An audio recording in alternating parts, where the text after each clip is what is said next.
Assalamualaikum warahmatullahi wabarakatuh. Perkenalkan, nama saya Irsalina Yumna, merupakan peserta dari kelas Berkod yang mengikuti kelas Data Science Batch 70. Pada kesempatan kali ini, saya akan mempresentasikan final project saya yang berjudul Paynow Fraud Investigation, itu analisis investigasi transaksi penipuan menggunakan kerangka CRISP-DM. Baik, pada latar belakang di sini, latar belakang dari proyek ini adalah meningkatnya aktivitas transaksi digital di platform fintech yang diikuti dengan naiknya kasus penipuan. Nah, sebelum tim machine learning membangun model deteksi otomatis, tim analisis diminta melakukan analisis investigasi awal untuk memahami yang pertama, bagaimana pola transaksi fraud dibandingkan transaksi normal, lalu yang kedua, apakah ada jam atau hari tertentu dengan lonjakan fraud, dan yang ketiga, faktor apa saja yang berkontribusi terhadap risiko terjadinya penipuan. Nah, untuk tujuan bisnisnya itu untuk mengurangi kerugian finansial dan meningkatkan keamanan transaksi dengan cara menemukan pola-pola yang mencurigakan.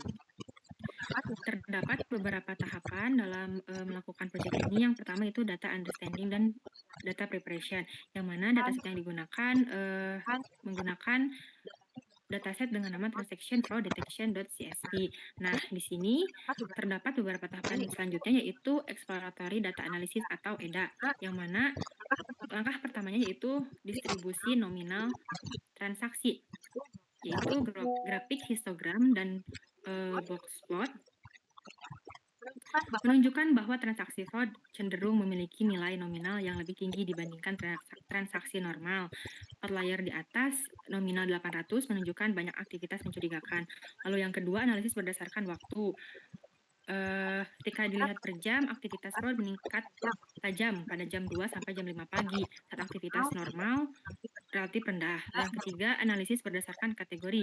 Beberapa device ID dan negara tertentu memiliki rasio fraud yang jauh lebih tinggi dibandingkan lainnya. Dan metode pembayaran kartu kredit juga lebih sering digunakan pada transaksi fraud.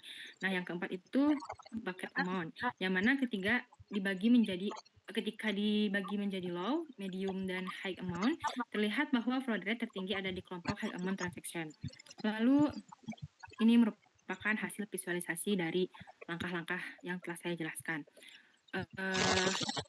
Lalu selanjutnya, terdapat rekomendasi awal prapemodelan, yang mana merupakan langkah dari hasil analisis untuk tahap selanjutnya.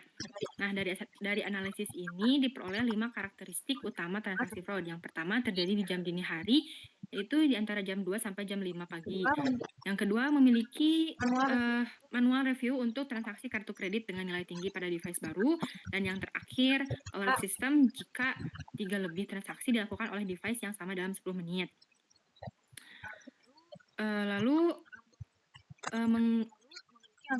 memiliki nominal tinggi di atas 800, menggunakan kartu kredit sebagai metode pembayaran yang sering terjadi dari device yang sama secara berulang. Dan untuk beberapa negara menunjukkan frekuensi fraud di atas rata-rata.